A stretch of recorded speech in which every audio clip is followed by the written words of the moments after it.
O nosso nascimento é algo tão impressionante sob vários pontos de vista, mas tem um deles que sempre me põe a sorrir, na verdade. Pensa bem, um bebê é literalmente um milagre da reciclagem. Você já parou para pensar que o meu corpo, o seu corpo, foi construído e é construído e reconstruído o tempo todo por moléculas que estão disponíveis e que vagam por aí no cosmos? Nada, absolutamente nada em nós é original. Tudo é reciclado. Essa troca molecular, ela é muito intensa por uma vida inteira. Basta a gente olhar os nossos tecidos. Por exemplo, as células brancas do nosso sangue se renovam em 24 horas. O revestimento interno do nosso estômago, aquele epitélio, é renovado completamente em 3 dias. O nosso esqueleto é todo renovado em 10 anos. O fígado é renovado em 6 meses. E por aí vai. Tudo em nós está numa troca molecular constante e em trânsito intenso. Então, agora, existe, entretanto, uma ideia vulgar por aí que se popularizou, que diz o seguinte: nós nascemos com certas características emocionais e comportamentais que são herdadas. Verdade, inegável. E por isso mesmo, o nosso temperamento, que é fruto dessas características, jamais se altera. Mentira. Isso não é verdade. Existem pessoas que tendem a cometer os mesmos erros nas suas repetidas escolhas e elas sempre se desculpam dizendo que o fazem daquela maneira porque nasceram assim, porque são assim e não vão mudar. Essas pessoas cristalizam um tipo de assinatura emocional no mundo e elas acham que seria impossível mudar. Então, hoje aqui você é minha convidada, você é meu convidado para nós revermos isso, desconstruir essa crença, porque tudo em nós é passível de mudança, principalmente a nossa assinatura emocional. E a neurologia é a prova disso. Então, vamos olhar de perto a tal assinatura emocional? Eu acho que a melhor maneira e a mais simples de definir uma assinatura emocional é pensar que ela representa a maneira através da qual nós nos expressamos no mundo. Ela é uma maneira como as outras pessoas, por exemplo, te veem ou me veem e nos reconhecem. A assinatura emocional é sempre construída sob várias influências, e aqui tanto positivas quanto negativas, seja na nossa primeira infância, seja sob o peso de traumas repetidos, ou pelas experiências maravilhosas que nos fizeram cair no mundo e a gente ir muito além dos nossos quintais.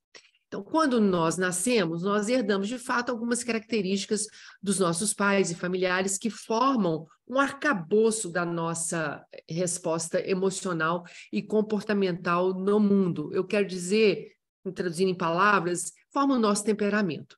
Mas é no meio, e em meio a tudo que somos expostos e a tudo que sofremos e aprendemos, as batalhas várias que a gente ganha e as inúmeras outras que a gente perde, aos compromissos assumidos e levados até o fim, outros que a gente não conseguiu levar até o fim, que a nossa assinatura emocional ganha contorno específico e ela vai sempre revisando esse contorno, independente das características herdadas. Então, vamos a um exemplo meu, acho que é prático.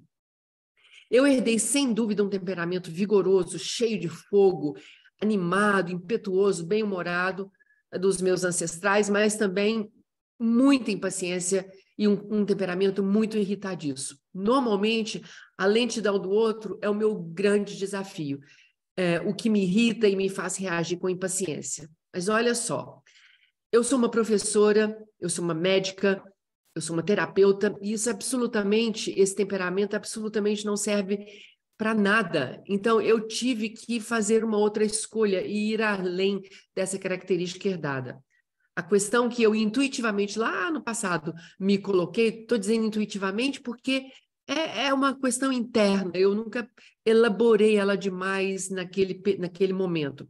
Então, intuitivamente, eu me coloquei a seguinte questão: como eu poderia ajudar meus estudantes e pacientes se eu não desse a todos tempo, pacientemente aguardá-los e guardá-los no processo de aprendizado ou da regeneração? Para mim, essa era uma questão importante.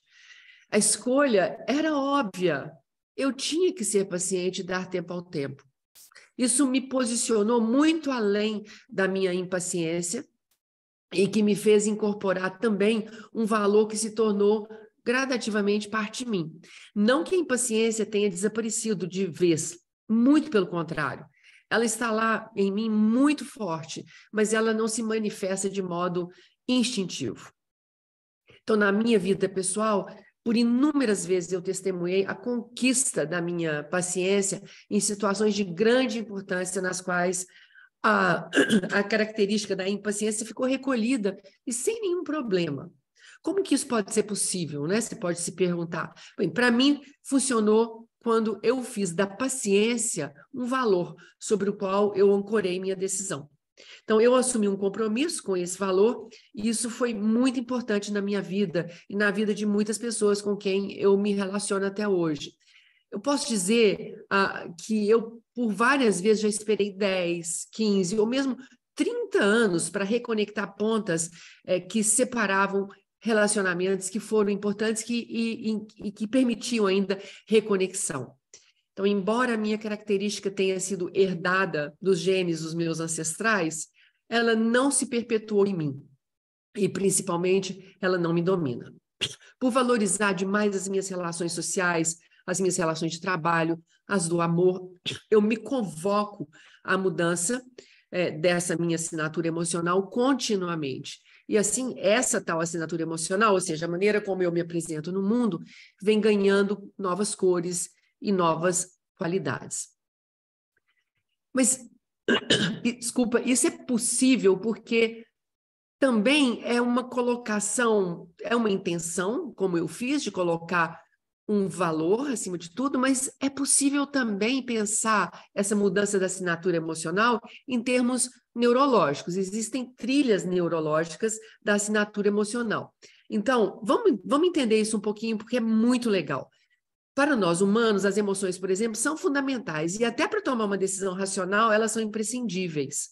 Em qualquer situação, independente do risco que ela contenha, nossas decisões se iniciam sempre no cérebro emocional.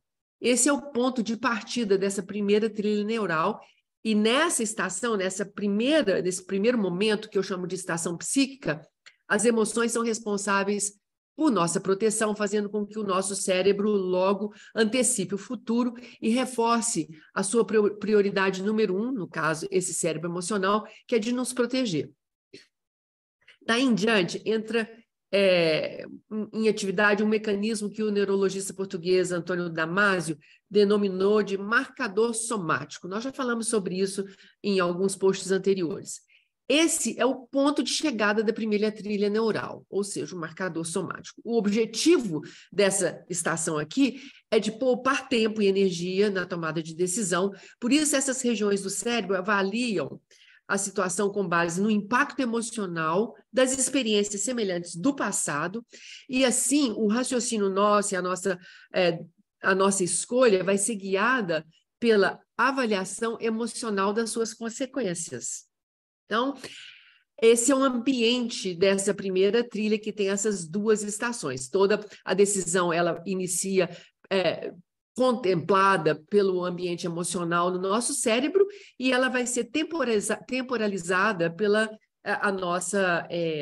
nosso marcador somático, que quer nos dar tempo e poupar energia e toma decisões baseadas em memória que ele já tem lá. E como ele tem que avaliar, ele avalia as consequências do impacto emocional daquilo que a gente está prestes a decidir. Mas existe uma segunda trilha neural, bem mais complexa, que envolve processos neuropsíquicos muito superiores. O cérebro emocional fez seu papel num primeiro momento, que é avaliar o impacto emocional e as consequências de uma determinada situação com base nesses registros que nós temos. Mas, em vez de ficar por aqui, parar por aqui, a gente caminha por essa nova trilha, essa segunda trilha, que vai nos levar ao território do cérebro racional. Gente, aqui a história é bem diferente. É muito diferente das duas estações anteriores, lá da primeira trilha. A estação do cérebro racional, ela valoriza a experiência e não necessariamente ela se inibe diante das informações conflitantes ou dolorosas que surgem da nossa memória emocional. Então, para fluir na experiência, nós precisamos permitir o desconhecido, que é cheio de riscos e possibilidades. Então, nessa estação, o cérebro busca superar bloqueios emocionais para permitir o fluxo e a experiência do desconhecido. Então, a maioria das pessoas que se deixam amarrar em suas características herdadas, encontram ali até uma desculpa e se conformam com essa modelagem que essas características oferecem, o tal chamado temperamento, só se permitem experimentar algo até onde é conhecido e seguro. Quando um registro de memória dolorosa é ativado, muitas dessas pessoas reagem com um comportamento de defesa, o que, claro, vai reforçar sempre aquele padrão que as aprisiona. Então, por exemplo, uma pessoa que herdou a raiva como característica ao se lançar numa tarefa e ela experimenta uma crítica dura, logo vai reagir de modo impulsivo, se defendendo ou com agressividade ou com indiferença, atacar e fugir. Você se lembra desse mecanismo?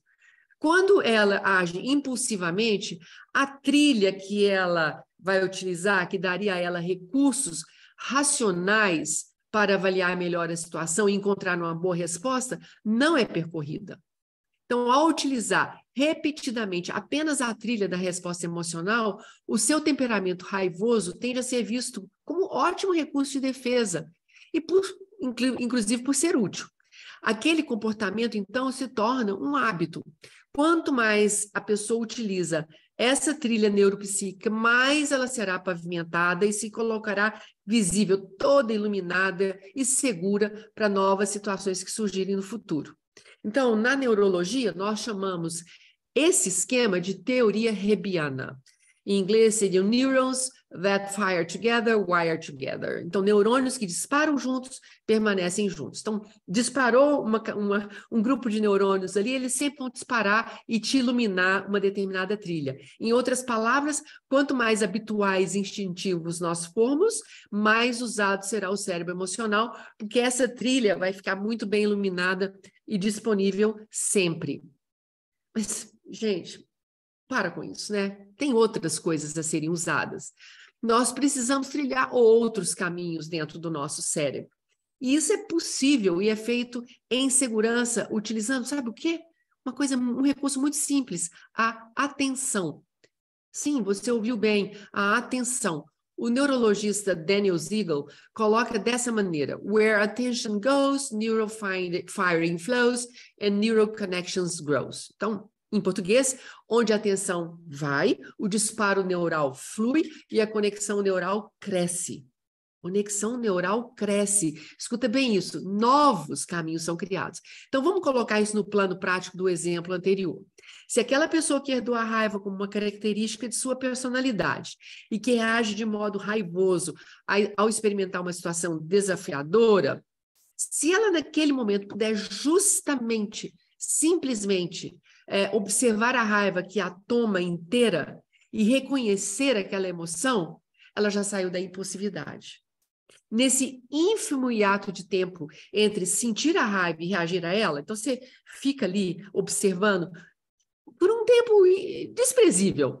Ela se controla e pode então escolher se comportar de uma maneira diferente.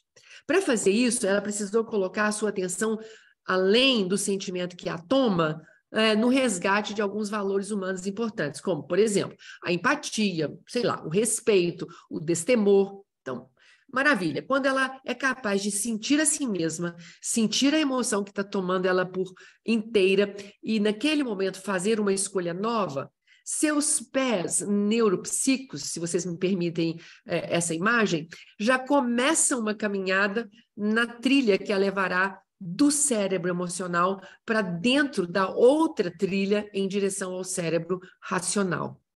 Ao chegar nessa estação muito ditosa, que prioriza o fluir, prioriza o fluir na experiência, ela, então, embora tenha herdado várias características e vários comportamentos que a levariam a um tipo de ação e reação agora, pode escolher outra coisa.